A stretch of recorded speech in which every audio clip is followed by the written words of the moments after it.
That was the sweet sound of Kurt Cobain and Nirvana from Breakfast with Mates for Days. Mates for Days.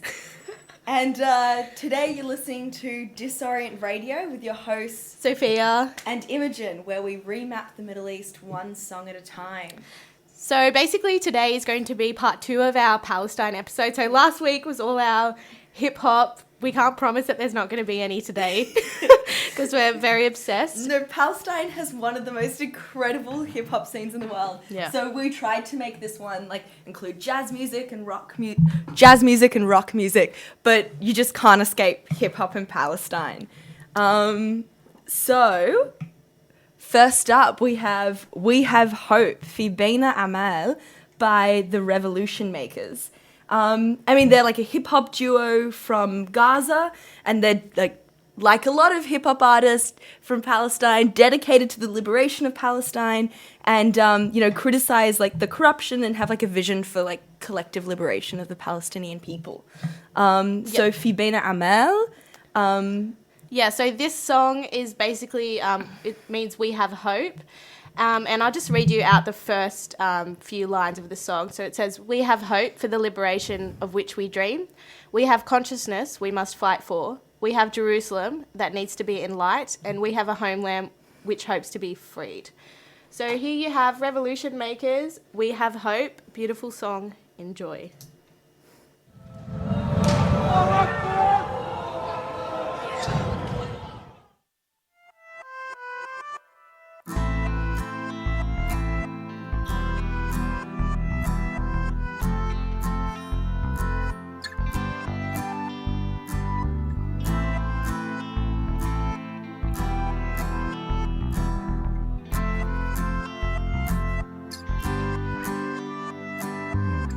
في بينا أمل للتحرير نحلم فيه، في بينا عيب لازم نحارب فيه، في بينا قدس محتاجة فينا النور، في بينا وطن أمل فينا بالتحرير. ننافس في حياتنا أصعب وضع فنجد نكافح فسادنا نطمع، بنستسلمش بنفوض الجريمة الطمع، تسرق حقي وكرامتك بالمجتمع.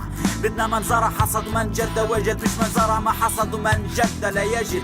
بدناش نقول مين بتعرف مش إيش بتعرف، تبدأ القصة من حقك إنه لازم تعرف. نشوف شاب ماخد تخدير مش محصل إنه يكون أي فرصة، والتاني معاه واصلة مش بحاجة لتفسير، وصل أبعد نقطة. فليش نوسوس مخاخنا فن، كون الغبا نستغل قدرتنا فن، كون السادة عنا قانون يحاسب محتاجين نطبقه، وعنا بلد نشتغل على تحريرها. فتحيا فلسطين تحيا فلسطين. في بينا أمل للتحرير نحلم فيه، في بينا عيب لازم نحارب فيه، في بينا قدس محتاجة فينا النور، في بينا وطن أمل فينا بالتحرير.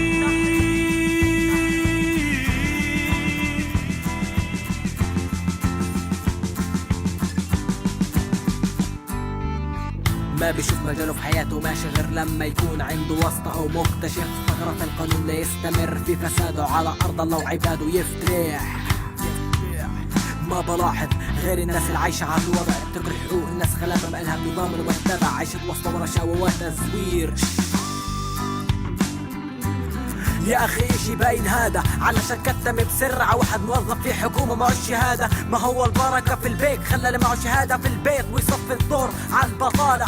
معلش يا سيدي إن شايفني بجرح فيك أو بعرض بعض عمل سرية أو بفضح فيك، الشعب نفسه يعيش عيشة كريمة من دون وسط ورشاوى وتزوير. وش في بينا أمل للتحرير نحلم فيه، في بينا عيب لازم نحارب فيه، في بينا قدس محتاجة فينا النور، في بينا وطن أمل فينا بالتحرير.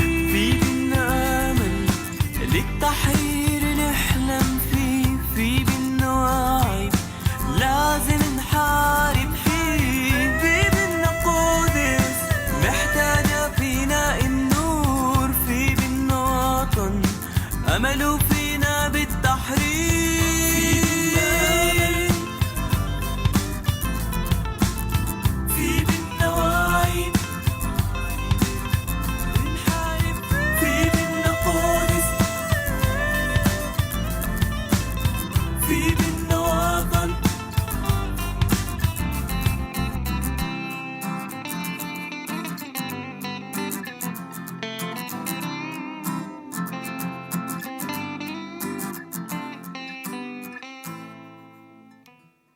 So that was We Have Hope, or Fi Beina Amal by the Revolution Makers. So next up, we have a song by Gilgamesh, also known as Red Ghonem. I hope I said his name right. So he's a Palestinian hip-hop artist who was raised in the besieged Yarmouk refugee camp in Damascus, actually, and he's currently living in Beirut as a result of the Syrian civil war. We were doing some research and we found an interview with him. Well, Imogen found an interview with him in Al Akhbar News. And he had this really good quote. He said, "I use music to shed light on the problems of Palestinian refugees and young people in the camps." And I think that's a very important issue because the Palestinian refugee issue is an extremely overwhelming and large problem. But when we often look at Palestine, we kind of just focus on occupied territories, Palestinian citizens of Israel, and then Gaza. So I think it's a really important issue, and he's shedding light on the kind of conditions that Palestinian refugees in camps live in. I know in Syria and Lebanon, it's a massive presence. Yeah, and during the besiege of Yarmouk, when sort of the regime cut off food supply to the refugee camp, he says, "I was deprived of all material useful to making music. I wanted to express my pain, so I resorted to the spoken word, and I had to do it without any beat. I used my mobile phone to record, and I posted on YouTube, and this was it here. When you're under siege and your suffering is growing day after day, your priority becomes to write and convey your pain to the world, to let them know, for example, that you're starving." So Gilgamesh is an incredible MC, and the song we have for you is called Istighfar. I hope I said that right once again. And the translations, we looked up the translations, and apologies to our Arabic teachers, but all we could find is vomit. Yeah. But, well, yeah. Here it is. It's a very great suitable song. title, yeah. Gilgamesh Istighfar.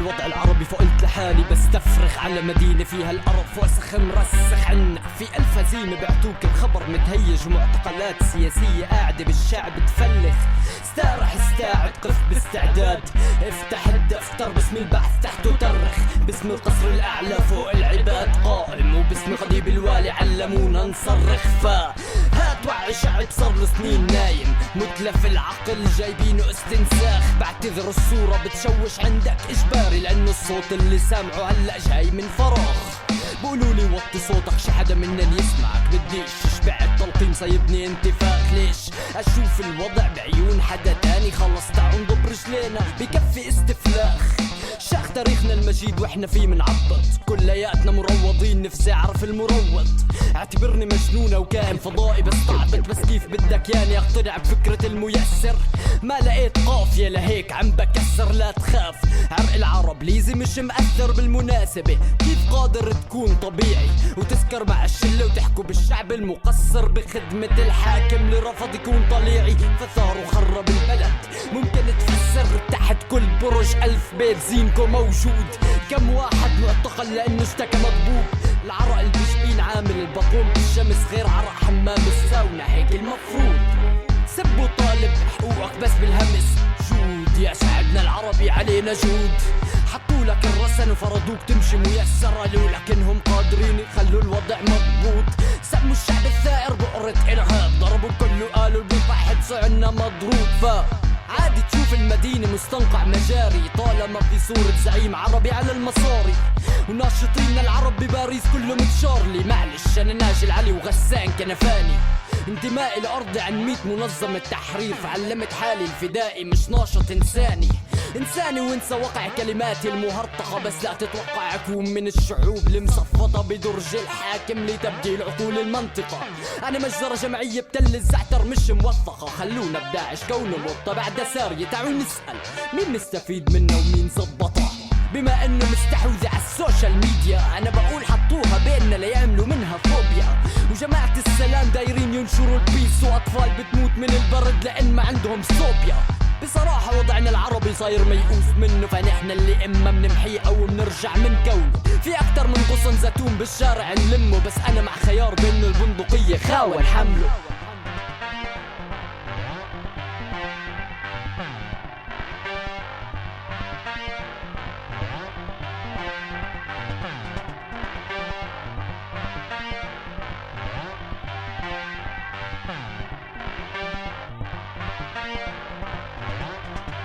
خيار بانه البندقية خاول حمله.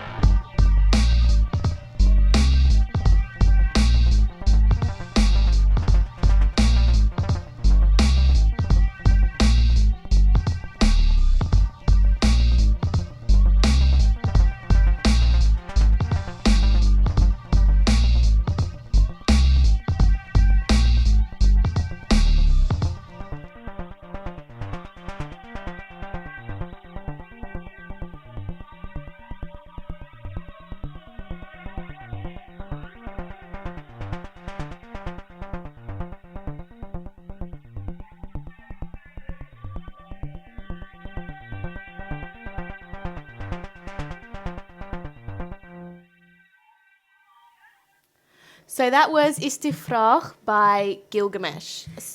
And next up, we've got sort of changing the tone a bit. We're going to play some Apo and the Apostles. And they're a sort of alternative rock band from Palestine. And they have like quite a diverse... Folksy sound. Yeah. And then their audience is extremely diverse. But we were doing a bit of reading, and I think they perform a lot in Israel. Yeah. Are they Palestinian citizens of Israel? I'm not really sure. Let's find that out for you. Let's do that right now. But basically, they're a very diverse group of people. So the lead singer is from Jerusalem, but of Armenian descent. And then I think there's a French Palestinian in the band. And then I'm not sure. I think the two others are Palestinians. I mean, they're not my favourite band, but I think you were sold once you found out the lead singer was Armenian. Yeah, I'm just like, okay, I have a connection. Props to him. But anyway, I think we were talking about this earlier, and they're, I think that I'm not sure if they're completely apolitical, but they're pretty apolitical. And I think, have they copped a lot of flack for this? Or? Well, they do in interviews because, of course, as Palestinian alternative artists especially, there's all that sort of very orientalized pressure to be hyper political, and so often they just sort of rub it off as they should actually, we're musicians, we're in it for the art. Why should we always be expected to be inherently political? All our cultural productions have to be political by virtue of us being Arab, by virtue of us being Palestinian. So they do have a very valid point in that regard. They do have all of their songs are very much sweet nothings and about, love songs. Yeah, about fucking a backpacker, in Jerusalem or something. I don't. Yeah. But next up we've got Baji Wenik. So I Come, Where Are You by Apo and the Apostles, and it's probably one of the most well-known songs, and it's a great catchy tune. So enjoy. It's great. Here you go.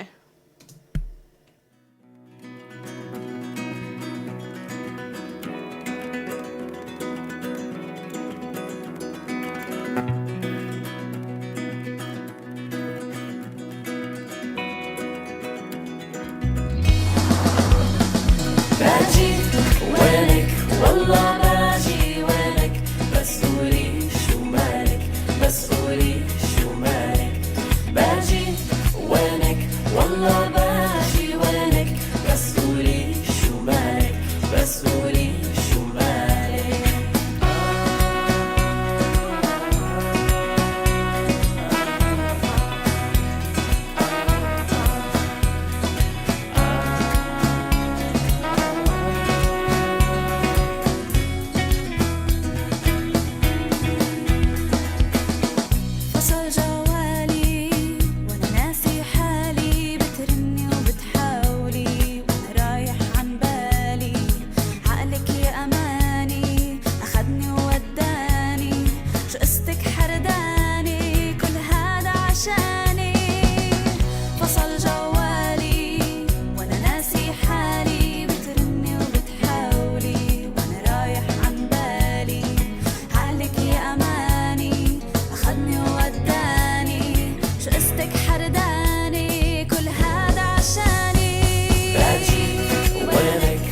والله باجي وينك بس قولي شو مالك بس قولي شو مالك باجي وينك والله باجي وينك بس قولي شو مالك بس قولي شو مالك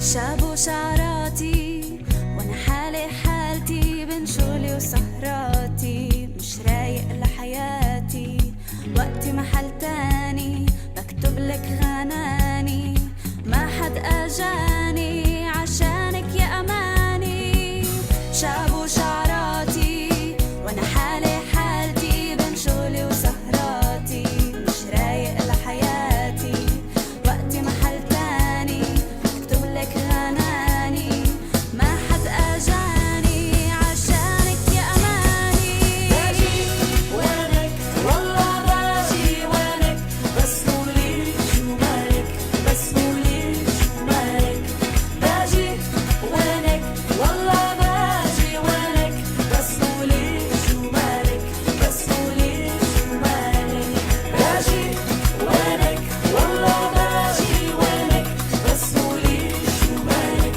بس قولي شو مالك باجي وينك والله باجي وينك بس قولي شو مالك بس قولي شو مالك باجي وينك والله باجي وينك بس قولي شو مالك بس قولي شو مالك باجي وينك والله باجي وينك بس قولي شو مالك بس قولي شو مالك باجي وينك والله باجي وينك بس قولي شو مالك بس قولي شو مالك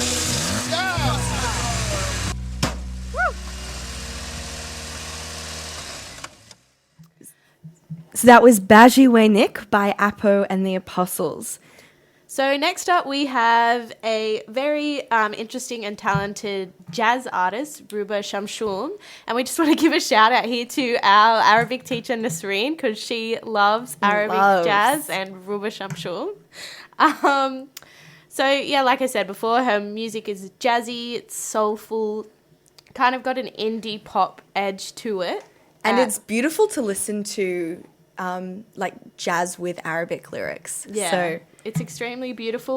She's from Nazareth, but she had like formal jazz training, I think. But we're just going to leave you with two of her songs here. So the first one is called My Bubble, or how do you say it? Fukati. And then the second one is called Madeleine. So this is Ruba Shamshul. First up, Fukati.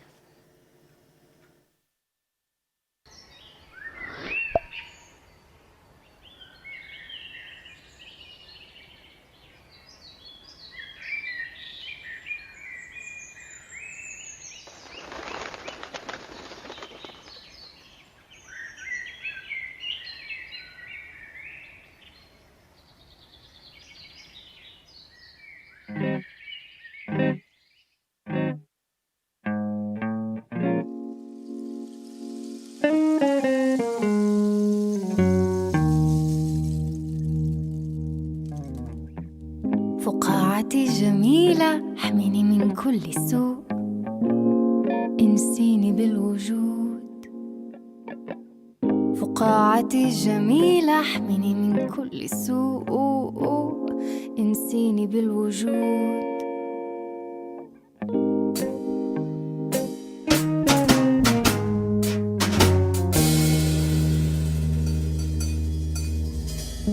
فقاعتي جميلة احميني من كل سوء طايريني بالفضاء انسيني بالوجود فقاعتي جميلة احميني من كل سوء طايريني بالفضاء انسيني بالوجود عبر الجبال عبر البحار خديني في سماكي دعي الهوى ينسج مجراكي عبر الجبال عبر البحار البحار خديني في سماكي دعي الهوى ينسج مجراكي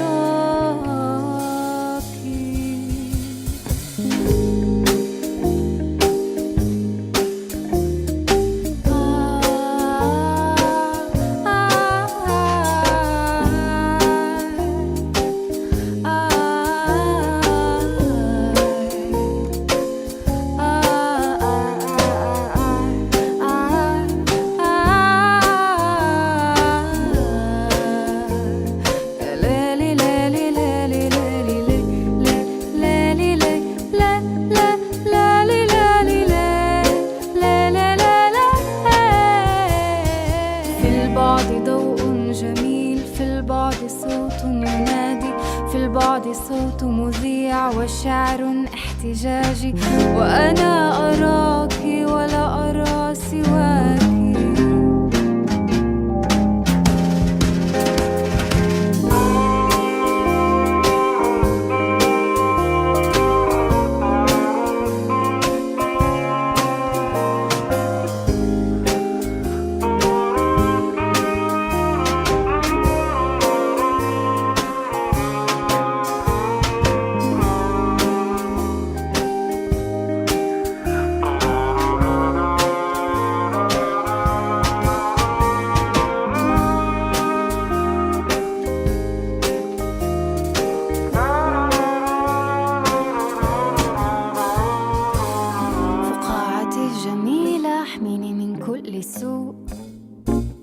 انسيني بالوجود فقاعتي الجميلة احميني من كل سوء طايريني بالفضاء انسيني بالوجود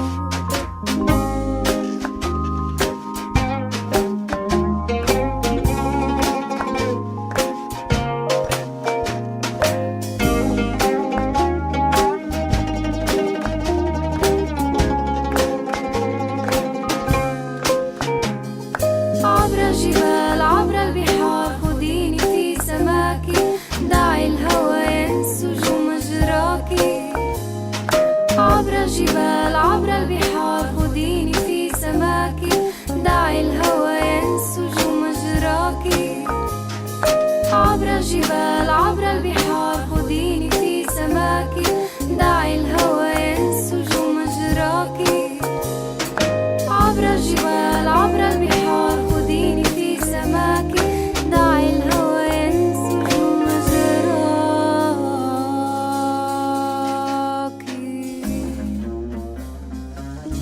البعد ضوء